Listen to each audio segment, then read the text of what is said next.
अस्सलाम वालेकुम, welcome back to my channel ये अकेडमी। तो आज हम करने वाले हैं क्लास 10 का यूनिट 2 स्टार्ट करेंगे। Basics of programming in C plus plus. C plus plus basically एक प्रोग्रामिंग लैंग्वेज है, उसी से रिलेटेड ये पूरा चैप्टर है। हम यहाँ पे इसको क्वेश्चन आंसर्स को डिस्कस करेंगे, समझेंगे, एक्सप्लेन भी करूंगी आपको साथ साथ कि किस क्वेश्चन में क्या लिखना है। ठीक है, तो यहाँ पे मैं आपको यहाँ पे डिटेल में समझाने भी वाली हूँ, तो प्लीज आप लोग इस चैनल को सब्सक्राइब करें ताकि आपका कोई भी लेक्चर मिस ना हो। बहुत ही ज्यादा इंपॉर्टेंट सब्जेक्ट है आपका। चैप्टर 1 हम ऑलरेडी समझ चुके हैं, इसके एमसीक्यूज भी देखे थे, इसके शॉर्ट क्वेश्चन भी देखे थे और लॉन्ग क्वेश्चन भी मैंने आपको समझाए थे। बहुत सारी चीजों में मैंने आपको डायग्राम से भी डिस्क्राइब किया था, तो बहुत ज्यादा हेल्पफुल लेक्चर्स हैं। काइंडली आप इनको पूरा समझें और पूरा लेक्चर सुनें। तो let's start the lecture. Question number 1 हमारे पास है, define the computer program. Computer program क्या है? कंप्यूटर प्रोग्राम की हेडिंग आ गई। देन हमारे पास क्या आएगा? A computer program is a set of instruction that perform a specific task. Computer program क्या है? एक set of instruction है जो कि perform करता है एक specific task when executed by the computer. जैसे ही execute का हम command देते हैं तो वैसे ही वो अपना task perform करता है। A computer require programs to function and typically execute the program's instruction in a central processing unit. जैसे ही हम उसको कमांड देते हैं तो वो क्या करता है? अपना फंक्शन जो है वो एग्जीक्यूट करता है और जैसे जैसे उसको प्रोग्राम की इंस्ट्रक्शन दी जाती हैं वैसे वैसे वो अपना टास्क पूरा करता है। कैसे करता है? सीपीयू की मदद से। A computer program is usually written by the computer programmer in a programming language. Computer program क्या होता है? बेसिकली उसको यूजुअली हम कैसे लिखते हैं? प्रोग्रामिंग लैंग्वेज, यानी कि एक स्पेसिफिक टाइप की लैंग्वेज होती है जिसमें हम उसको कमांड्स देते हैं। ठीक है, प्रोग्राम कौन लिखता है? वो होते हैं हम। ठीक है, यानी कि प्रोग्रामर। नेक्स्ट हमारे पास आएगा डिफाइन सिंटैक्स। सिंटैक्स क्या है? या फिर आपके पास क्वेश्चन आ सकता है what is the syntax in programming language. Syntax जो है वो क्या होता है प्रोग्रामिंग लैंग्वेज के अंदर? तो सिंटैक्स इन प्रोग्रामिंग लैंग्वेज की आपके पास ये हेडिंग आ गई। नेक्स्ट हमारे पास क्या आएगा? अब उसको डिफाइन करना है। ये सारे शॉर्ट क्वेश्चंस हैं और कॉन्सेप्चुअल क्वेश्चंस हैं। यहाँ पे मैं आपको कॉन्सेप्ट जो है वो क्लियर करती जा रही हूँ। नेक्स्ट जब हम लॉन्ग क्वेश्चंस वगैरह भी देखेंगे तो उसमें आपको और ज्यादा इजी हो जाएगा, क्योंकि ये जो टर्म्स है मैं यहाँ पे इसलिए डिफाइन कर रही हूँ कि आगे जाके आपके पास ये टर्म्स जो है वो इतनी डिटेल से नहीं आएंगी, बल्कि एक वर्ड यूज हुआ होगा सिंटैक्स। तो जिन बच्चों ने सिंटैक्स को समझा नहीं होगा उनके लिए प्रॉब्लम हो। तो सिंटैक्स को अभी हम यहाँ पे डिटेल में समझेंगे। सिंटैक्स क्या है? Refers to the rules that define the structure of language. Syntax क्या है? एक रूल है जो कि हमें बताता है स्ट्रक्चर ऑफ लैंग्वेज के। एक लैंग्वेज का एक बेसिक स्ट्रक्चर होता है, उसके अल्फाबेट्स होते हैं, उसको लिखने का तरीका होता है। तो सिंटैक्स उस चीज का नाम है। ठीक है, syntax in a computer programming language means a set of keywords. इसके अंदर कीवर्ड शामिल होते हैं एंड कैरेक्टर्स। और कैरेक्टर्स यानी कि हम हर वर्ड, हर कीवर्ड, हर कैरेक्टर हर लैंग्वेज में यूज नहीं कर सकते। तो इसी तरह से कंप्यूटर की भी एक प्रोग्रामिंग लैंग्वेज होती है जिसके अंदर एक स्पेसिफिक तरह की वर्डिंग यूज की जाती है और स्पेसिफिक तरह का कैरेक्टर यूज किया जाता है। दैट कंप्यूटर कैन अंडरस्टैंड, जो कंप्यूटर अंडरस्टैंड कर सके, इंटरप्रिएट कर सके और फिर उसका जो टास्क हमने दिए उसको परफॉर्म कर सके। The syntax of the language must be followed. और सिंटैक्स जो है उसको फॉलो करना जरूरी होता है। अगर हम अपनी मर्जी से अपनी वर्डिंग में उसको टास्क देंगे तो माइट भी कि वो रन ना करे और फेल हो जाए। ठीक है, and if it is not followed, अगर हम उसको फॉलो नहीं करेंगे तो code will not be understood by the compiler. और क्या होगा कि कंप्यूटर को जो है उसकी समझ नहीं आएगी कि आपने उसको क्या कमांड दी है, ना वो कंप्यूटर उसको इंटरप्रिएट कर सकेगा। Different programming language have different types of syntax. Her programming language का मोस्टली डिफरेंट तरह का एक सिंटैक्स होता है, यानी कि रूल्स होते हैं। नेक्स्ट हमारे पास है describe the classification of computer language. Classification बतानी है कंप्यूटर प्रोग्रामिंग लैंग्वेज की। तो अब हम आ जाते हैं basically accessibility of hardware. Computer language के लिए कुछ अलग तरह के हार्डवेयर की जरूरत होती है। Sometime programming language can classified into categories. अब इसमें कैटेगरीज आ गई हैं, लो level language, middle level language और हाई लेवल लैंग्वेज। अब इसको हम डिटेल से देखेंगे नीचे एक एक करके। तो पहले आ जाते हैं हम लो लेवल लैंग्वेज पर। लो लेवल लैंग्वेज क्या है? Low level language are those language that are directly communicated with the computer hardware, जो कि डायरेक्टली कम्युनिकेट हो जाती हैं हार्डवेयर के थ्रू। यानी कि अगर हम स्पीकर वगैरह के थ्रू भी अगर उसको कम्युनिकेट करना चाहें तो वो इजीली अंडरस्टैंड कर जाता है। Two language come the same category. एक मशीन की लैंग्वेज होती है और एक असेंबली लैंग्वेज होती है। ये दोनों लैंग्वेज किसके अंदर आ जाती है? लो लेवल की बात की जाएगी तो हमारे पास मशीन लैंग्वेज और असेंबली लैंग्वेज आ जाएगी। ठीक है, नेक्स्ट हमारे पास आ जाता है, अब हम डिफाइन करेंगे कि मशीन लैंग्वेज क्या है। तो मशीन लैंग्वेज जो है is a collection of binary digits. Machine language में क्या होता है कि बाइनरी नंबर 0 और 1 की फॉर्म में जो है डिजिट्स लिखे जाते हैं, लैंग्वेज लिखी जाती है, कमांड लिखी जाती है that the computer reads and interpret, जो कंप्यूटर समझ सके और उसे इंटरप्रेट कर सके। This language is only language understood by the computer. ये ओनली लैंग्वेज है कंप्यूटर की जो कि कंप्यूटर समझ सकता है। While machine language is almost impossible for human to use, जबकि कंप्यूटर लैंग्वेज जो कि मशीन लैंग्वेज है वो हम जैसे लोगों के लिए इम्पॉसिबल है अंडरस्टैंड करने में, कि सिर्फ 0 और 1 की फॉर्म में उसमें कमांड लिखी हुई होती है। अब हमें नहीं पता कि 5 0 का मतलब यस है, 6 0 का मतलब नो है, हमें कुछ नहीं पता होता इस मामले में। बहुत ही कम कोड्स होते हैं जो हम याद कर पाते हैं या रिमेम्बर कर पाते हैं, लेकिन जाहिर सी बात है कोई प्रोग्राम बनाने के लिए ढेरों कमांड्स की जरूरत होती है और उसके अंदर सिर्फ एक 0 और 1 की कैरेक्टर्स जो है वो यूज हो रहे होते हैं। तो machine code does not require translator, machine code को ट्रांसलेटर की नीड नहीं होती, because machine code is directly executed by computer, क्योंकि ये ऑलरेडी कंप्यूटर की एक लैंग्वेज है 0 और 1 की फॉर्म में, तो कंप्यूटर को इसको ट्रांसलेट करने की नीड नहीं होती। It is also first generation language, और ये वाहिद लैंग्वेज है जो कि फर्स्ट जनरेशन का पार्ट रही है। असेंबली लैंग्वेज, असेंबली लैंग्वेज की बात करते हैं तो असेंबली लैंग्वेज में क्या होता है? Assembly language consist of a series of instruction mnemonics, ठीक है। अब कंप्यूटर लैंग्वेज के बाद यानी कि मशीन लैंग्वेज के बाद दूसरी लैंग्वेज क्या आ गई? असेंबली लैंग्वेज, जिसके अंदर सीरीज ऑफ इंस्ट्रक्शन होती है जिसे हम मैनीमो कह सकते हैं। That correspond to a stream of executable instruction, यानी कि इनको हम थोड़ा बहुत पढ़ सकते हैं, अंडरस्टैंड कर सकते हैं। यहाँ पे कहीं कहीं इंग्लिश वगैरह के कीवर्ड्स वगैरह भी यूज कर दिए जाते हैं, ठीक है। Assembly language code is translated by the translator called assembler. अब जैसे ही हम उसको, क्योंकि असेंबली लैंग्वेज में थोड़ी थोड़ी जगह पे इंग्लिश लेटर्स यूज किए जाते हैं, ऐड, सब्ट्रैक्ट, सम, इस तरह के छोटे छोटे वर्ड फॉर एग्जाम्पल। तो अब कंप्यूटर ऐड सब्ट्रैक्ट को एज इट इज अंडरस्टैंड नहीं करता, बल्कि कहीं कहीं पे उसको ट्रांसलेटर की नीड पड़ती है, तो वो असेंबली लैंग्वेज को कन्वर्ट करता है, ट्रांसलेट करता है, तो उसको क्या कहा जाता है? उस सॉफ्टवेयर को कहा जाता है असेंबलर, ठीक है। Assembly language use keywords and symbols much like English, ठीक है। इसके अंदर कहीं कहीं पे इंग्लिश के वर्ड्स भी यूज हो जाते हैं, कहीं कहीं पे सिंबल्स भी यूज हो जाते हैं, इसी वजह से ट्रांसलेटर की नीड पड़ती है। And are easy to read, write and maintain as compare to machine language, और ये हमारे लिए कंपैरेटिवली इजी होती है पढ़ना भी, समझना भी, लिखना भी as compare to machine language, क्योंकि मशीन लैंग्वेज में सिर्फ 0 और 1 होता है, तो वो हम इजीली अंडरस्टैंड नहीं कर पाते। असेंबली लैंग्वेज के अंदर इंग्लिश वर्ड्स होते हैं, तो वो हम इजीली अंडरस्टैंड कर पाते हैं, पढ़ पाते हैं, लिख पाते हैं। It is also called the second generation programming language, और ये कौन सी जनरेशन की है? सेकंड जनरेशन की प्रोग्रामिंग लैंग्वेज है।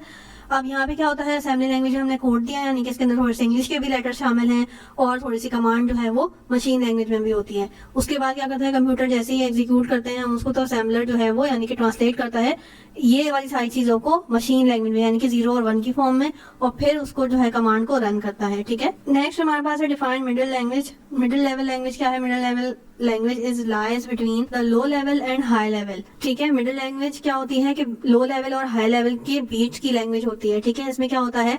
actually binds the gap between the machine language and high level. These language are now become absolute and are not in use. अब जो है वो obsolete हो चुकी हैं और अब ये यूज के अंदर नहीं है मिडिल लैंग्वेज, ठीक है। या तो बिल्कुल प्रोग्रामिंग जो है वो 0 और 1 की फॉर्म में हो रही होती है, या फिर जो है असेंबली लैंग्वेज की तरह से और लैंग्वेजेस आ चुकी हैं जिसके अंदर हम इंग्लिश कोड्स वगैरह भी, इंग्लिश वर्ड वगैरह की वर्ड्स यूज कर सकते हैं और कंप्यूटर उसे ट्रांसलेट करके अंडरस्टैंड कर लेता है। नेक्स्ट हमारे पास आ गया हाई लेवल लैंग्वेज। अब हाई लेवल लैंग्वेज के अंदर क्या आ जाता है?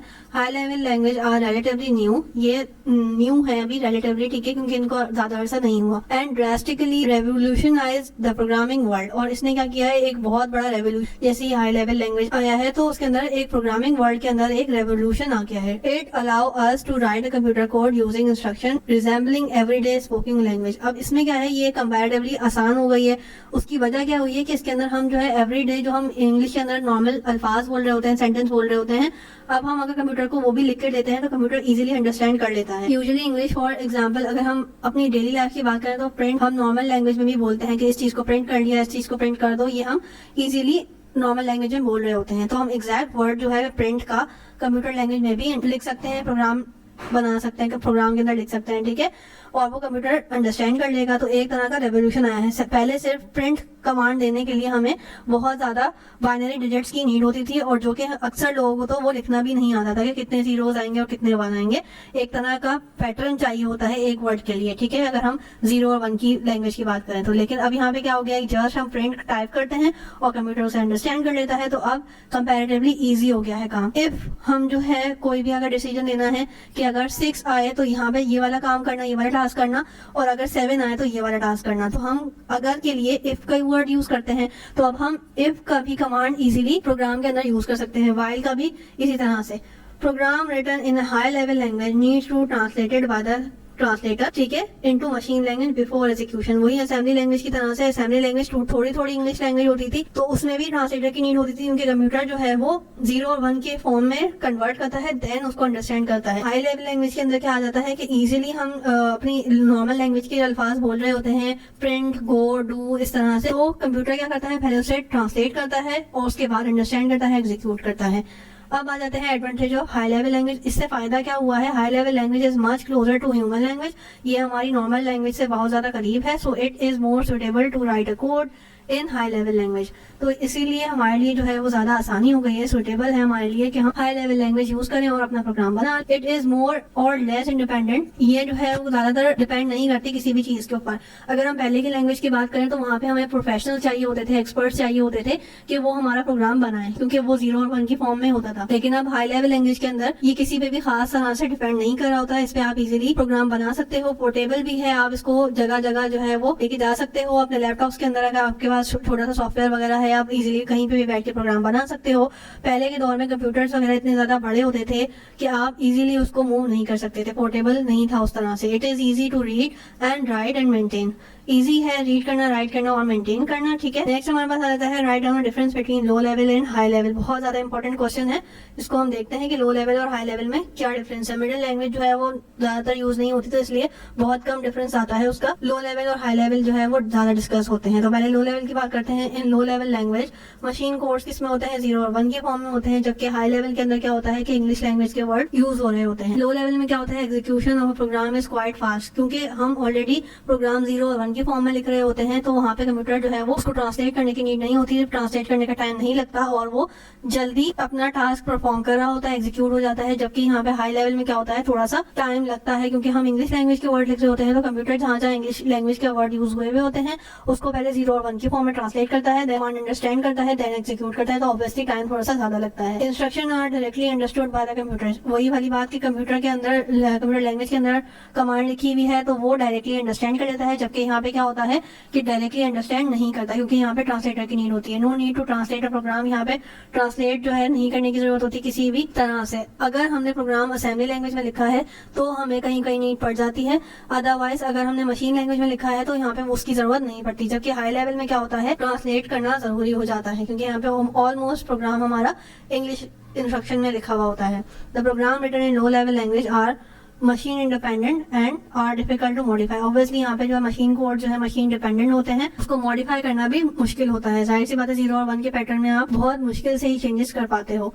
जबकि यहाँ पे क्या होता है कि write in high level language are machine independent. यहाँ पे मशीन की इंडिपेंडेंसी होती है and are easy to modify, और इजीली उसको आप मॉडिफाई कर सकते हो अपने हिसाब से। एग्जाम्पल्स, इसके अंदर एग्जाम्पल क्या आ गई, मशीन लैंग्वेज और असेंबली लैंग्वेज दोनों इसके पार्ट है। यहाँ पे क्या आ गई, अब हाई लेवल के अंदर आपके पास आ गई बेस जो आपने यूज की होगी, फोर्ट्रन, कोबोल, पैस्कल एंड सीलैंग। तो ये सारे जो है हमारे पास हाई लेवल की एग्जाम्पल्स हैं और आपने ये सारी याद करनी है। ये शॉर्ट क्वेश्चन में भी आपसे पूछा जा सकता है कि कौन सी एग्जाम्पल जो है वो हाई लेवल लैंग्वेज की आ जाती है। नेक्स्ट हमारे पास है डिफाइन द ट्रांसलेटर या फिर लैंग्वेज ट्रांसलेटर क्या होता है। तो ट्रांसलेटर की बात आती है तो हमें ऑलरेडी काफी सारी चीजें दिमाग में आ जाती हैं। स्पेसिफिक वर्ड्स के साथ देखते हैं। Language translator is a computer programme. Language translator क्या है, बेसिकली एक प्रोग्राम है कंप्यूटर का that convert high level programme language into low level. यानी कि जो इंग्लिश वर्डिंग के अंदर लिखा हुआ होता है हाई लेवल प्रोग्राम, उसको मशीन लैंग्वेज के अंदर कर देता है 0 और 1 की फॉर्म में। It transform the source code into object code. ठीक है, सोर्स कोड कहते हैं जो हम अपनी तरफ से देते हैं इंग्लिश लैंग्वेज के अंदर मोस्टली, और ऑब्जेक्ट कोड कहते हैं जो कि मशीन लैंग्वेज के अंदर ऑलरेडी कन्वर्ट हो जाता है, which understand directly by the computer, जो कि कंप्यूटर इजीली अंडरस्टैंड करता है। Translate also detect and report error in the process of translator. अब ट्रांसलेशन के अंदर क्या होता है, जो भी चीजें अगर हमने फॉर एग्जाम्पल स्पेलिंग गलत देती है, अगर ऐड की या प्रिंट की, कहीं पे भी स्पेल मिस्टेक कर दी है, तो वो क्या करता है कंप्यूटर ट्रांसलेटर ट्रांसलेशन के ही प्रोसेस के अंदर उसे डिटेक्ट कर लेता है और एरर देना शुरू कर देता है कि यहाँ पे कोई मसला है, और फिर हम उसे जब स्पेल करेक्ट करते हैं तो फिर वो ट्रांसलेट करता है, देन वो कंप्यूटर को कमांड भेजता है। अब इसके अंदर टाइप्स आ गई ट्रांसलेटर की, तो इंटरप्रिएटर, कंपाइलर और असेंबलर। ठीक है, 3 तरह के हमारे पास ये ट्रांसलेटर। ये हमारे पास सोर्स कोड आ गया, जैसे अब हमने फॉर एग्जांपल हेलो लिख दिया और नीचे हमने थोड़ा सा जो है अल्फाबेट्स और बस वगैरह यूज कर लिए। ठीक है, अब क्या करेगा ट्रांसलेटर, इस पूरे सोर्स कोड को पहले ट्रांसलेट करेगा मशीन लैंग्वेज में और फिर ये इंस्ट्रक्शन आ जाएंगी मशीन कोड के अंदर। What is compiler? कंपाइलर क्या है? Compiler is a program that आएगा that translate the high level language program into machine language. Compiler क्या करता है, हाई लेवल प्रोग्राम को मशीन लैंग्वेज में कन्वर्ट कर देता है। Compiler translate the whole program at a time before it is executed. अब कंपाइलर क्या करता है, हाई लेवल लैंग्वेज को मशीन कोड में कन्वर्ट कर देता है और एक ही साथ सारा प्रोग्राम जो है वो कन्वर्ट कर देता है। Separate object file for the translated program, और सेपरेट कर देता है जहाँ जहाँ इंग्लिश वर्डिंग यूज हुई होती है उसको सेपरेट करके एक फाइल बना देता है और फिर उसे ऑब्जेक्ट कोड में कन्वर्ट करता है ताकि कंप्यूटर उसे अंडरस्टैंड कर ले। Translate program can be use in multiple time without need of retranslation of the source code. इसको हम बार बार यूज कर सकते हैं ट्रांसलेशन के लिए। Each high level language has its own compiler, हर एक हाई लेवल लैंग्वेज का अलग से ही कंपाइलर होता है। अब हमारे पास वही वाली एग्जांपल आ गई कि हेलो और हमने नीचे थोड़े से सिंबल्स वगैरह दे दिए, तो कंपाइलर क्या करेगा, उसे ट्रांसलेट करेगा और इस तरह से 0 और 1 की फॉर्म में कन्वर्ट कर देगा, जो कि हमें समझ नहीं आएगी लेकिन कंप्यूटर उसे अंडरस्टैंड करता है तो वो इजीली अंडरस्टैंड करके कमांड को फुलफिल करेगा। इंटरप्रिएटर क्या है, ये भी एक तरह का ट्रांसलेटर है। क्या करता है, हाई लेवल को मशीन लैंग्वेज में कन्वर्ट करता है। लेकिन अब इसमें डिफरेंस क्या है कि कंपाइलर सारा प्रोग्राम एक साथ ट्रांसलेट करता था, लेकिन इंटरप्रिएटर क्या करता है कि एक इंस्ट्रक्शन को एक टाइम पे ही कन्वर्ट करता है, फिर दूसरी इंस्ट्रक्शन को दूसरे टाइम में, यानी कि एक एक लाइन आप समझ लें कि एक एक लाइन लेता है, ट्रांसलेट करता है, देन उसको मेमोरी उसमें मशीन लैंग्वेज में कन्वर्ट करता है। Interpreter does not make any object file, interpreter जो है वो कोई भी ऑब्जेक्ट फाइल नहीं बनाता जबकि कंपाइलर बनाता था। It translate the program every time when executed, और ये हर बार जो है क्या करता है, ट्रांसलेट करता है। जब भी हम जितनी बार भी इसको एग्जीक्यूट करेंगे वो उतनी बार उसको ट्रांसलेट करेगा। एंड इंटरप्रिएटर इज फास्टर, इंटरप्रिएटर जो है वो फास्ट है क्योंकि वो एक एक लाइन को कर रहा होता है। कंपाइलर क्या करता था, एक साथ करता था, थोड़ा सा टाइम ज्यादा लगता था। Compiler as it is immediately execute the code, ठीक है। सिमिलरली हमारे पास यहाँ पे आ गया one line of high level source code, ठीक है। यहाँ पे हमारे पास एरर का भी ऑप्शन दे दिया। इंटरप्रिएटर क्या करेगा, उसे ट्रांसलेट करेगा और फिर यहाँ पे आउटपुट बना देगा टेम्परेरी और यहाँ पे स्टॉप कर देगा अगर उसको एरर मिलेगा, ठीक है। यहाँ पे आ गया हमारे पास assembler is a translator that convert assembly language program into machine language.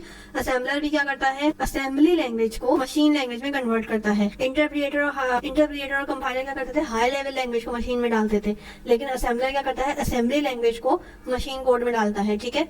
N assembler translate assembly language code directly to the machine language, ये भी क्या करता है, डायरेक्ट जो है वो उसको मशीन कोड में कन्वर्ट कर देता है जो कि कंप्यूटर अंडरस्टैंड कर लेता है इजीली। असेंबली लैंग्वेज की बात करें तो इस तरह का हमारे पास कोड आ गया, कहीं कहीं हमने इंग्लिश के वर्ड्स वगैरह यूज करे हुए होते हैं, तो ये हमारा असेंबली लैंग्वेज का एक तरह से कोड आ गया है। फॉर एग्जाम्पल ये आ गया असेंबलर जो कि ट्रांसलेट करेगा प्रोग्राम को मशीन लैंग्वेज में, देन ये सारी मशीन लैंग्वेज में कन्वर्ट होने के बाद ये सारी इंस्ट्रक्शन इस तरह की फॉर्म में आ जाती हैं जो कि कंप्यूटर अंडरस्टैंड कर। Define source code, source code क्या है उसको बताते हैं। डिफाइन सोर्स कोड काफी ज्यादा इंपॉर्टेंट शॉर्ट क्वेश्चन है, एमसीक्यूज में भी काफी दफा पूछा जाता है।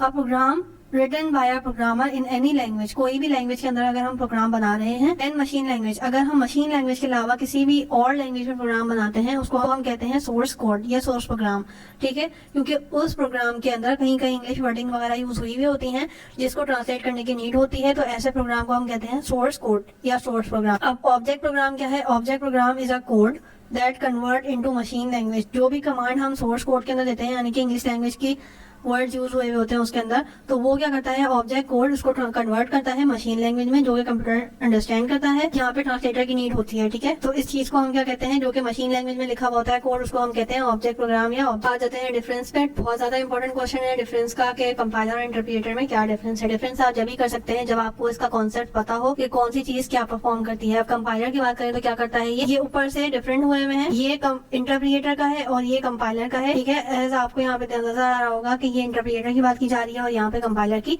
ये ऊपर से जो है वो डिफरेंट हो गया है, स्विच हो गए हैं, ठीक है। तो आप इसे कनेक्ट कर लिएगा। क्या करते हैं कि इंटरप्रिएटर जो है line by line high level language को मशीन में करता है, जबकि कंपाइलर क्या करता है, हाई लेवल को मशीन में करता है लेकिन सारा प्रोग्राम एक साथ। इंटरप्रिएटर क्या करता है, ट्रांसलेट करता है हर बार जब भी एग्जीक्यूट होता है, जबकि कंपाइलर क्या करता है, जब अगर उसने एक दफा ट्रांसलेट कर दिया देन दैट्स इट, जब भी एग्जीक्यूट होगा वो एज इट इज एग्जीक्यूट हो जाएगा, दोबारा ट्रांसलेट नहीं करता। इंटरप्रिएटर क्या करता है, does not make any object file, interpreter जो है कोई भी ऑब्जेक्ट फाइल नहीं बनाता, जबकि क्या करते हैं कंपाइलर जो है वो पूरी एक सेपरेट ऑब्जेक्ट फाइल बनाता है जो कि कंप्यूटर अंडरस्टैंड कर सके, फिर बार बार वो एग्जीक्यूट करता है। Error are displayed for every instruction, error जो है वो फौरन से नजर आ जाता है हर एक इंस्ट्रक्शन के बाद अगर कहीं पे भी होता है। Error are displayed after entire program is checked, error कहाँ यहाँ पे, क्योंकि पूरा प्रोग्राम एक साथ ट्रांसलेट होता है, तो जहाँ पे भी एरर आता है जब तक वो पूरा प्रोग्राम डिस्प्ले ना हो जाए, ट्रांसलेट ना हो जाए, तब तक हमें वो एरर नहीं दिखाता। एग्जाम्पल क्या आ गई इंटरप्रिएटर की, बेसिक या लिस्प। यहाँ पे हमारे पास क्या आ गई, सी लैंग्वेज आ गई या सी कंपाइलर आ गया और C++ भी सी प्रोग्रामिंग लैंग्वेज आ गई। एरर क्या है, an error describe any issue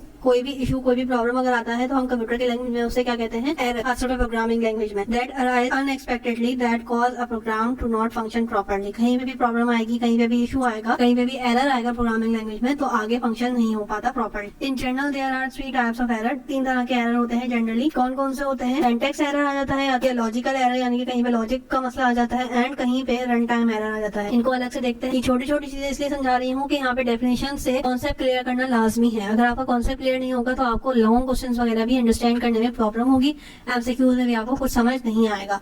तो इसीलिए आज का लेक्चर शॉर्ट क्वेश्चन से ही स्टार्ट किया गया है कॉन्सेप्ट क्लियर करने के लिए। सिंटैक्स एरर क्या होता है? Syntax error is a error in the syntax, ठीक है। सिंटैक्स एरर वो एरर होता है जो कि सिंटैक्स के अंदर आ जाता है, यानी कि रूल्स और इंस्ट्रक्शन के अंदर आ जाता है, due to violation of rules. वही वाली बात कि रूल्स को अगर आप वायलेट करेंगे तो वो सिंटैक्स एरर दे देगा। Whatever language program is being written, किसी भी लैंग्वेज में अगर लिखा हुआ होगा और उस स्पेसिफिक लैंग्वेज के रूल्स अगर आप फॉलो नहीं करेंगे तो सिंटैक्स एरर आपको शो होगा। These are sometimes caused by simple typing mistakes. Sometimes जरूरी नहीं है कि बड़े से बड़ा एरर ही आपको शो हो, समटाइम्स ये होता है कि स्पेलिंग मिस्टेक्स वगैरह भी हो जाती हैं या टाइपिंग मिस्टेक्स हो जाती हैं, कहीं पे आपने गैप नहीं दिया, कहीं पे आपने ज्यादा गैप दे दिया, तो इस तरह के छोटे छोटे मसले भी आ जाते हैं, तो वो सिंटैक्स एरर दे देता है। लॉजिकल एरर क्या होता है? लॉजिकल एरर वो एरर होता है जो कि बग आ जाता है किसी भी प्रोग्राम के अंदर। Error in planning the programs logic, जहाँ पे भी आपके प्रोग्राम की लॉजिक डिस्टर्ब होती है वैसे ही आपको वो लॉजिकल एरर शो करता है। They do not cause a program to crash. इसमें क्या होता है कि प्रोग्राम को क्रैश नहीं करता, simply not work at all. क्या करेगा कि वहाँ पे जहाँ पे एरर आया है वहीं पे स्टॉप हो जाएगा, पूरा प्रोग्राम जो है वो क्रैश नहीं करेगा। देखो मिसबिहेव इन सम वे, सही है। कहीं पे अगर आपने गलतियां की हैं तो वो आपको लॉजिकल एरर दिखाएगा, रेंडर में रेंडर गलत कर देगा, output of some kind. The computer does not tell us what is wrong, और इसमें कंप्यूटर जो है हमें नहीं बताता कि कहाँ पे हमने लॉजिकल एरर की मिस्टेक की है। रन टाइम एरर क्या होता है? रन टाइम एरर एक तरह का एरर होता है जो कि कब आता है? When a program is run on a computer and the results are not achieved due to some misinterpretation of particular instruction। कोई एक ऐसी इंस्ट्रक्शन जो कि हमने पूरे प्रोग्राम में गलत दे दी है, उसकी वजह से क्या होता है कि डिजायर रिजल्ट, डिजायर आउटपुट हमें अचीव नहीं होता, जिसकी वजह से रन टाइम एरर दे रहा होता है। The code does not have any syntax and logical error. इसके अंदर क्या होता है कि कोई भी सिंटैक्स अगर एरर, कोई भी रन टाइम एरर के अंदर क्या होता है, ना ही सिंटैक्स और ना ही लॉजिकल एरर अफेक्ट करते हैं, but when it executed it can not perform specific task. जैसे ही हम उसे एग्जीक्यूट कर रही हूँ कि हमने इंस्ट्रक्शन ही गलत दी हुई है तो वो हमें स्पेसिफिक टास्क परफॉर्म नहीं करेगा हमारा। नेक्स्ट हमारे पास है what is programming environment of C++। ठीक है, तो प्रोग्रामिंग एनवायरनमेंट क्या होता है C++ का, ये देखना है। डेफिनेशन देखेंगे। Programming environment is an environment which supports the execution of programming language smoothly and efficiently. किसी भी लैंग्वेज का सपोर्ट करना एग्जीक्यूशन प्रोसेस को स्मूथली और एफिशिएंटली, ठीक है, on a local computer to compile and run. किसी भी लोकल कंप्यूटर के अंदर अगर आपकी जो प्रोग्रामिंग लैंग्वेज है वो सही तरह से एग्जीक्यूट करिए प्रोग्राम को स्मूथली और एफिशिएंटली, तो आपकी जो प्रोग्रामिंग लैंग्वेज है, प्रोग्रामिंग एनवायरनमेंट है, वो बहुत अच्छा कहलाएगा। ठीक है, अगर प्रोग्रामिंग लैंग्वेज किसी भी लोकल कंप्यूटर के अंदर नहीं चल रही मिनिमम रिक्वायरमेंट्स के ऊपर, तो फिर वो आपके लिए थोड़ा सा डिफिकल्ट हो जाता है और प्रोग्रामिंग एनवायरनमेंट जो है वो थोड़ा सा बैड साइड पे चला जाता है। बेसिकली स्मूथली रन होने को प्रोग्रामिंग एनवायरनमेंट कहा जा रहा है। नेक्स्ट हमारे पास है डिफाइन IDE। ठीक है, IDE की फुल फॉर्म यहाँ पे बता दी गई है, वैसे भी आप लोग एब्रिविएशंस के लिए, MCQs के लिए याद कर लें कि इंटीग्रेटेड डेवलपमेंट एनवायरनमेंट होती है इसकी फुल फॉर्म। ठीक है, तो अब IDE क्या है? An IDE is a software for building applications. एक सॉफ्टवेयर है एप्लीकेशंस बनाने के लिए और प्रोग्राम्स बनाने के लिए that combines common developer tools into a single GUI। एक सॉफ्टवेयर है जो कि एप्लीकेशंस और प्रोग्राम बनाता है जिसके अंदर कॉमन डेवलपिंग टूल्स जो है वो डाल दिए गए हैं और सिंगल ग्राफिकल यूजर जो है वो यूज कर सकते हैं। ठीक है, IDE facilitates the development of application design to encompass all the programming task into one application. IDE क्या करता है? फैसिलिटेट करता है डेवलपर को, ठीक है, प्रोग्रामर को क्या करने के लिए? सारे प्रोग्रामिंग टास्क जो है वो एक एप्लीकेशन के अंदर करने के लिए। ठीक है, one of the main benefit of IDE is that, जो सबसे ज्यादा मेन बेनिफिट है IDE का वो ये है, दे offer a central interface with all the tools. ये क्या करता है? ऑफर करता है एक सेंट्रल इंटरफेस जो कि आप हर जगह से ऑपरेट कर सकते हो। डेवलपर नीड्स, ठीक है, जो कि एक डेवलपर को चाहिए होता है।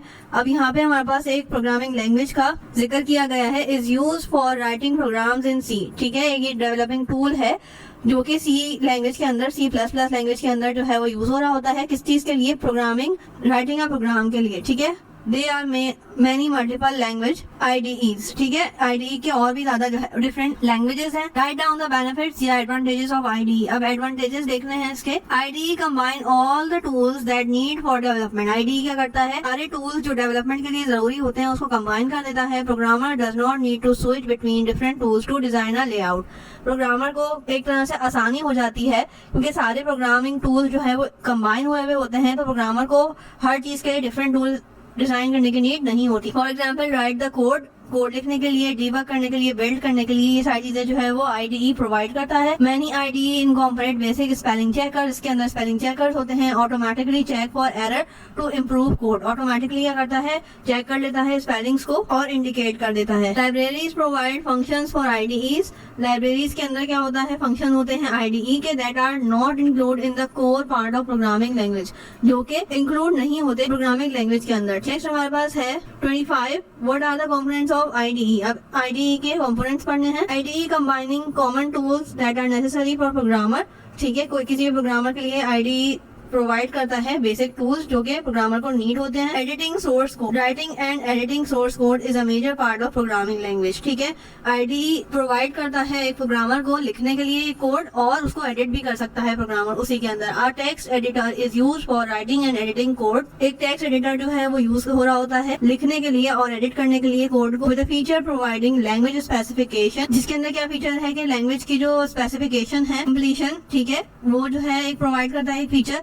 उसके अलावा स्पेल चेक कर सकता है, बग जो है वो सारी चीजें, बगिंग वगैरह देखता है कोड की, ठीक है। नेक्स्ट हमारे पास है सिंटैक्स को हाईलाइट कर देता है। IDE क्या करता है, विजुअल क्यूज बताता है, ठीक है, कीवर्ड बताता है, अदर वर्ड जो भी हमारे पास लैंग्वेज के अंदर जरूरत होती है जो कि मीनिंग बताएं, मीनिंगफुल कोड हो, उसको ये हाईलाइट करता है और बताता है। अगर गलत लिखा होता है तो उसको फौरन से हाईलाइट करके हमें इजी कर देता है कि हमें पता लग जाता है जैसे ही पढ़ते हैं हम कि यहाँ पे मिस्टेक है, ठीक है। अदरवाइज आपको पूरा कोड दोबारा से देखना होता है, लेकिन यहाँ पे क्या होता है कि ये हाईलाइट हुआ होता है जहाँ पे एरर वगैरह होता है, तो हमें थोड़ी सी आसानी हो जाती है। नेक्स्ट हमारे पास है कोड कंप्लीशन, ठीक है। कोड कंप्लीशन के लिए हमारे पास क्या होता है, completely knows the language syntax that speed up process of coding by reducing typos and other mistakes. जो भी टाइपिंग वगैरह की मिस्टेक्स होती हैं या जो भी होती है तो वो हमारे पास ठीक हो जाती हैं और स्पीड अप हो जाता है process. Auto completion pops up while typing. Auto की वजह से क्या होता है कि वहाँ पे फौरन से पॉप अप होना शुरू हो जाती हैं चीजें ऑटोमेटिकली कि ये स्पेलिंग गलत है या यहाँ पे ये वर्ड आना है, यहाँ पे ये वर्ड डिलीट होना है, इस तरह से वो आपको इंडिकेट कर रहा होता है। Curing parameters for functions. कोई फंक्शन अगर आपने ज्यादा लगा दिया है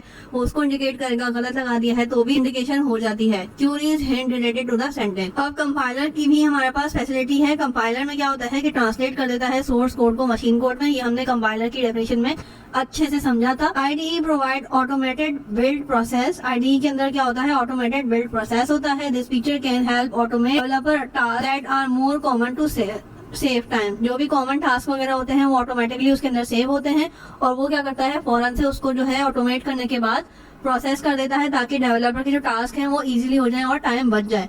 लिंकर क्या होता है, linker connect referent library files with compile code. Linker क्या करता है, फौरन से लाइब्रेरी को रेफर करता है जो भी फंक्शन वगैरह हमें यूज करना होता है। It saves the link object into executable file, ठीक है। तो फौरन से उसको सेव फाइल कर देता है और ताकि वो जो चीजें हमारे पास वो एग्जीक्यूटेबल फाइल के अंदर मौजूद हो। अब लोडर क्या करता है, this is the operating systems program. ये एक ऑपरेटिंग सिस्टम का प्रोग्राम होता है that load executable files into memory, ठीक है। वो क्या करता है, एग्जीक्यूटेबल फाइल्स को मेमोरी के अंदर लोड करता जाता है, एक तरह से सेव करता जाता है। The CPU to start running the program as directed by IDE, ठीक है। और जैसे ही प्रोग्राम सेव होता है, लिंक होता है, तो वैसे ही CPU क्या करता है, स्टार्ट कर देता है रनिंग, ठीक है, प्रोग्राम की। डीबगिंग का प्रोसेस भी अवेलेबल है। Process of removing errors. Debugging का प्रोसेस क्या होता है, एरर को रिमूव करना किसी भी प्रोग्राम के अंदर से, ठीक है। डीबगिंग की डेफिनेशन भी ये आ सकती है कि व्हाट इज डीबगिंग, तो आपने इसको समझना है। Debugging is a multi step process. Debugging क्या है, एक मल्टी प्रोसेस है, मल्टी स्टेप। इसके अंदर काफी सारे स्टेप्स जो है वो मौजूद होते हैं। That involve identify the program. इसके अंदर क्या होता है कि ये आइडेंटिफाई करता है जो भी प्रॉब्लम के अंदर प्रोग्राम के अंदर प्रॉब्लम होती है। Isolate the source of the problem कर देता है प्रॉब्लम को, ठीक है। The final step of debugging is to test the correction. Separate करने के बाद, करेक्ट होने के बाद क्या करता है, फाइनल स्टेप क्या होता है कि टेस्ट करता है कि करेक्शन हुई है या नहीं हुई। Work around and make sure it works. और मेक श्योर करता है कि ये काम करे, ठीक है। नेक्स्ट हमारे पास आएगा what do you know about C++, ठीक है। तो अब हमें इंट्रोडक्शन देना है कि डेव C++ क्या है। Dev C++ is a fully featured graphical IDE for programming in C या C++. ठीक है. Dev C++ is developed by Bloodshed Software. It was originally developed by Colin Laplace and first released in 1988. It is written in Delphi. With Dev C++, programmer can write Windows और console based C++ programs easily. ठीक है. तो इसको मुझे detail में समझाने की need नहीं है. यहाँ पे सारा इंट्रोडक्शन वगैरह दिया गया है कि कब ये बनी, किसने बनाई. ठीक है. ये सारी चीजें इसके अंदर बताई गई. Write down the installation process. हमें इंस्टॉलेशन प्रोसेस लिखना है डेव C++ का. Dev C++ is a free available for download और इंटरनेट. फ्री अवेलेबल है इंटरनेट के ऊपर, आप इजीली इसको डाउनलोड कर सकते हो. After downloading the package begin the installation process. जैसे ही आप उसको डाउनलोड करोगे देन आपको इसको इंस्टॉल करना पड़ेगा. Following are the steps. अब नीचे स्टेप्स बता दिए गए हैं. स्टेप 1 क्या है? Select the English as a language to be installed. ठीक है. यहाँ पे हमारे पास एक इस तरह का डायलॉग बॉक्स खुल जाएगा. तो आपने क्या करना है, यहाँ से सेलेक्ट करनी है अपनी लैंग्वेज, इंग्लिश लैंग्वेज. ठीक है. ताकि जो आपका बाकी का प्रोसेस हो वो इंग्लिश में ही हो. 2 में हमारे पास आ जाता है press agree button to agree the license. ठीक है. यहाँ पे आपने आई एग्री का बटन दबाना है. ये इंस्टॉलेशन सिखा रहे हैं आपको. नेक्स्ट क्या है? Select full from the drop down menu for type of install. ठीक है. यहाँ से आपने जो है वो फुल का ड्रॉप डाउन बटन चेक करना है और फुल पे क्लिक करना है. This will select all the necessary component required to run the code. ठीक है. ये दोनों चीजें आपकी जो डेव C++ में और कंपाइल C++ के अंदर जो भी चीजें होंगी सोर्स कोड के लिए नीड रिक्वायर्ड, तो वो आपकी ऑलरेडी सेलेक्ट हो जाएंगी. अब क्या करेंगे हम? Click on the next to process. हमने यहाँ पे फुल सेलेक्ट किया, ये ऑटोमेटिकली सारी चीजें सिलेक्ट हो जाएंगी जो कि हमें रिक्वायर्ड होंगी प्रोग्राम बनाने में. देन आपने क्या करना है? नेक्स्ट स्टेप 4 क्या है? Select the installation folder where all the necessary Dev files and libraries will be installed. आपने इंस्टॉलेशन को सिलेक्ट करना है ताकि आपकी जो सारी लाइब्रेरीज वगैरह हैं वो आपके पास इंस्टॉल हो जाए, क्योंकि आपको बाद में उसकी नीड पड़ेगी प्रोग्राम के लिए. जो फंक्शन लाइब्रेरी में नहीं होगा तो वो आपको एग्जीक्यूट करने में प्रॉब्लम होगी. The default specified path is used for installation. Specified path है डिफॉल्ट, वो ऑलरेडी आपका जो प्रोसेस है वो प्रोसीड कर देगा. But we can change it if desire. अगर आपको स्पेशल कोई चेंजेस करनी हो तो भी आप कर सकते हो, अदरवाइज वो डिफॉल्ट से इंस्टॉल कर देगा. Click on install to start installation. आपने क्या करना है? इंस्टॉलेशन के प्रोसेस को स्टार्ट करने के लिए यहाँ पे इंस्टॉल पे क्लिक करना है. देन कुछ इस तरह की आपके पास डायलॉग बॉक्स खुल जाएगा. यहाँ पे आपने यस करना है. After completing a process it will show a finish dialog box. ठीक है. जैसे प्रोसेस कंप्लीट होगा तो आपको ये डायलॉग बॉक्स नजर आएगा. आपने क्या करना है? फिनिश पे क्लिक करना है. Click the finish button. This will automatically start. ठीक है. ये जैसे ही आप इसको क्लिक करोगे वैसे ही वो आपके प्रोसेस को आगे बढ़ा देगा और खत्म कर देगा इंस्टॉलेशन. कॉन्फ़िगरेशन की बात करते हैं तो Dave C++ will require some configuration when it run first time. जब फर्स्ट टाइम आप इसको यूज कर रहे होते हो तो इसकी कुछ जो चीजें हैं, रिक्वायरमेंट्स हैं एक तरह से, वो फुलफिल करना लाजमी है. Set English original. आपने लैंग्वेज कौन सी सिलेक्ट करनी है? English original as default interface language. उसके अलावा क्लिक नेक्स्ट टू कंटिन्यू. आपने नेक्स्ट पे क्लिक करना है ताकि वो कंटिन्यू हो जाए. On the theme selecting a dialog to leave the default setting and click on the next. वो मैंने आपको ऊपर बता दिया कि आपने क्या करना है, नेक्स्ट पे क्लिक करना है. देन आपके पास कुछ इस तरह का बॉक्स आ जाएगा, click okay to close first time configuration. Then आपने इसको सारा नेक्स्ट कर दिया. नेक्स्ट करने के बाद आपके पास क्या आएगा? ये नेक्स्ट दोबारा से करना है. देन आपके पास क्या आ जाएगा? Linker setting debugging. तो आपने क्या करना है? इसके अंदर क्लिक टूल से आपने जाना है कंपाइलर ऑप्शंस पे.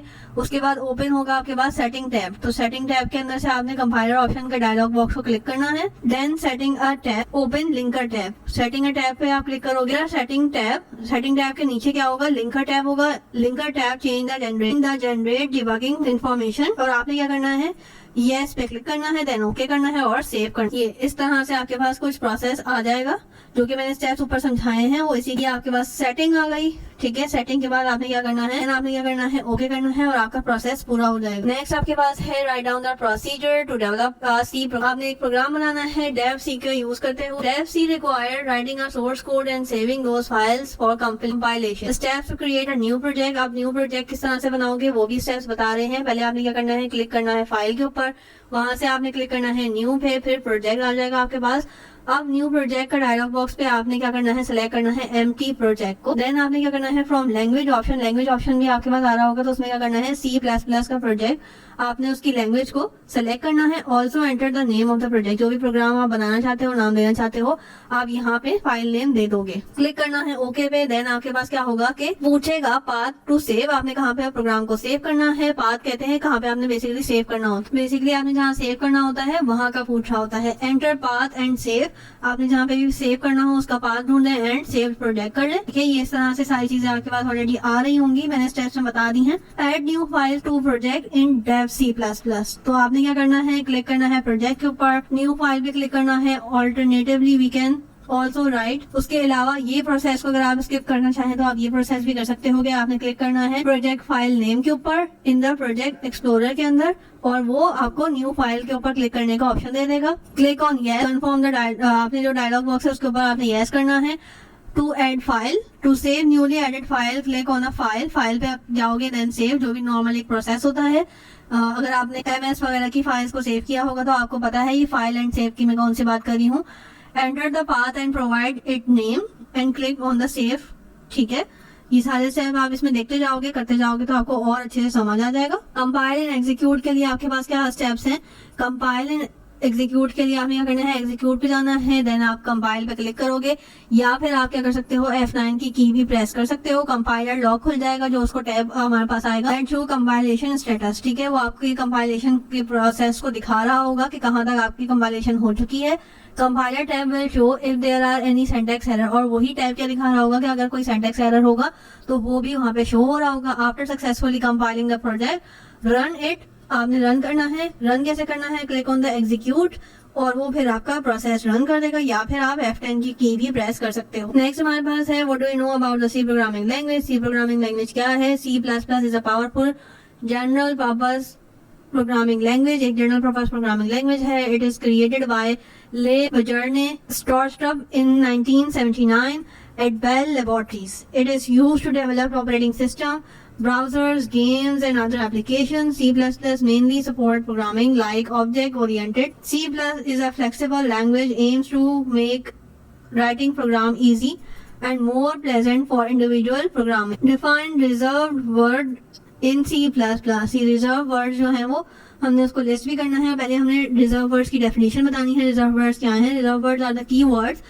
that have standard pre defined meanings, यानी कि एक तरह से अगर आपने फॉर एग्जांपल एक प्रोग्राम बनाया है या कोई भी चीज बनाई है तो उसमें एक आप कह सकते हैं कि कोड वर्ड जो है वो ऑलरेडी इंस्टॉल्ड हो। जैसे अगर हम कॉमन लैंग्वेज की बात करें इंग्लिश की, तो आपको पता है कि इन मतलब आना, ये बात हमें ऑलरेडी पता है, ये प्री डिफाइंड है, यानी कि पहले से डिफाइंड है कि जब भी इन बोला जाएगा तो इसका मतलब क्या है कि अंदर आना। आउट बोला जाएगा तो बाहर जाना। इसी तरह से गो बोला जाएगा तो हर कोई दुनिया में गो बोलने पे इंग्लिश लैंग्वेज में बाहर जाता है, यानी कि जाना उसके दिमाग में आता है। ठीक है, तो इसी तरह से इन वर्ड्स को कहा जाता है प्री डिफाइंड। ठीक है, फॉर एग्जाम्पल लैंग्वेज की बात आ रही है क्योंकि ये भी हमने ही बनाई है, तो अब हम क्या करेंगे, जब जो इसके डेवलपर्स थे उन्होंने क्या किया कि कुछ प्री डिफाइंड वर्ड्स रख दिए, कॉमन वर्ड्स जो कि स्टैंडर्ड हैं, यानी कि आप उनको आगे पीछे नहीं कर सकते। अगर आप ऐड लिखोगे तो वो आपका ऐड ही करेगा। ठीक है, दो वैल्यूज को ऐड करेगा। सम लिखोगे तो आपको ऐड करके दिखाएगा। ठीक है, उसके बाद सब्सट्रैक्ट लिखोगे सब यानी कि माइनस करेगा। मल्टीप्लाई के लिए अलग जो है वो ऑपरेटर यूज हो रहा होता है, अलग वर्ड यूज हो रहा होता है। इसी तरह से प्री डिफाइंड वर्ड्स कुछ बता दिए गए हैं तो उनको कहा जा रहा है कीवर्ड या reserve word. Keywords can also be used in intended process. ठीक है, they can not use as a programmer defined identifiers. ठीक है, ये वो रिजर्व वर्ड्स हैं जो कि आपने याद करने हैं। एंड ये सारे जो अलग अलग वर्ड्स हैं ये हर जगह हर चीज के लिए अलग अलग वर्ड बता दिया गया है। ठीक है, आप ये सारे एक तरह से ही समझ लें कि इनका अलग अलग फंक्शन है। ठीक है, जब भी आप इस तरह के वर्डिंग्स लिखोगे वो एक तरह से एक अलग फंक्शन परफॉर्म करके दिखाएगा आपको। ठीक है, are the English words and some are the code words. ठीक है, अब जैसे एनम हमें बेसिकली कॉमन वर्ड नहीं है इतना ज्यादा। ठीक है, लेकिन ये एक फंक्शन है। एल्स हम क्योंकि कंप्यूटर से रिलेट करते हैं, हमें पता है एल्स का फंक्शन क्या होता है, डू का फंक्शन क्या होता है। ट्राई कहीं कहीं आपको इंग्लिश वर्ड्स दिखेंगे, लेकिन जैसे अब ये एग्जैक्टली इंग्लिश का वर्ड नहीं है, हमने ये दो वर्ड्स को मिला के बनाया हुआ है टाइप डेफ। अब ये एक फंक्शन बन चुका है जो कि सी लैंग्वेज में यूज होता है। इस तरह से काफी सारे वर्ड्स हैं जो कि रिजर्व वर्ड्स कहलाते हैं। ठीक है, नेक्स्ट हमारे पास है C++। डेटा टाइप क्या है, data values passed in a program में बी ऑफ डिफरेंट टाइप। ठीक है, each of these data types are differently with computers memory, अलग तरह से दिख सकती हैं because of computer memory. Have different memory requirements, उनकी अलग अलग रिक्वायरमेंट होती हैं memory requirement. These data types can be augmented by use of data type qualifiers या मॉडिफायर्स। ठीक है, अब बेसिकली आप ये समझ लें कि एक अलग अलग तरह के डाटा के लिए अलग अलग मेमोरी स्पेस हमें चाहिए होती है। देखते हैं कौन कौन सी अलग अलग डाटा की टाइप्स हैं और उनकी कितनी मेमोरी जो है हमें चाहिए होती है। बोलियन के लिए हमें कितनी चाहिए, कीवर्ड क्या है, बोल, ठीक है, और साइज कितना चाहिए होता है 1 बाइट, और इसकी जो रेंज है वो क्या है, बोलियन लैंग्वेज के अंदर सिर्फ 0 और 1 का यूज होता है, 0 फॉल्स के लिए, 1 ट्रू के लिए, ठीक है। इसी तरह से कैरेक्टर की शॉर्ट फॉर्म है, कीवर्ड है 4, ठीक है। आप जो ऊपर लिस्ट दिखाई है उसके अंदर ऑलरेडी मेंशन होगा, तो जहाँ 4 का वर्ड आए basically it's for character 1 byte, ठीक है। इसकी जो रेंज है -127 से लेके +127 तक, या 0 से लेके 255 तक। इंटीजर का INT जो है वो कीवर्ड है। फ्लोटिंग पॉइंट के लिए आपका फ्लोट का वर्ड यूज होता है, 4 बाइट्स आपके पास यहाँ पे स्पेस चाहिए होती है, बाकी सारा जो है आपके पास रेंज आ गई। इसी तरह से डबल फ्लोटिंग के लिए आपके पास डबल का वर्ड यूज होता है, 8 बाइट इसकी साइज रिक्वायर्ड होती है। व्हाट इज कांस्टेंट, कांस्टेंट क्या है, constant is a identifier whose value remains unchanged, ठीक है। कांस्टेंट का वर्ड आपने मैथ में भी बहुत दफा पढ़ा होगा, तो कांस्टेंट एक ऐसी वैल्यू होती है जिसकी जो है जो कभी चेंज नहीं होती, ठीक है। ये बाकी 2-3 तरह की डेफिनेशन है, जो भी आपको इजी लगे आप वो याद कर लीजिएगा, ठीक है। टाइप्स ऑफ कांस्टेंट में आ जाता है लिटरल या फिर डिफाइंड। अब लिटरल क्या है, literal constants are data used for representing fixed value.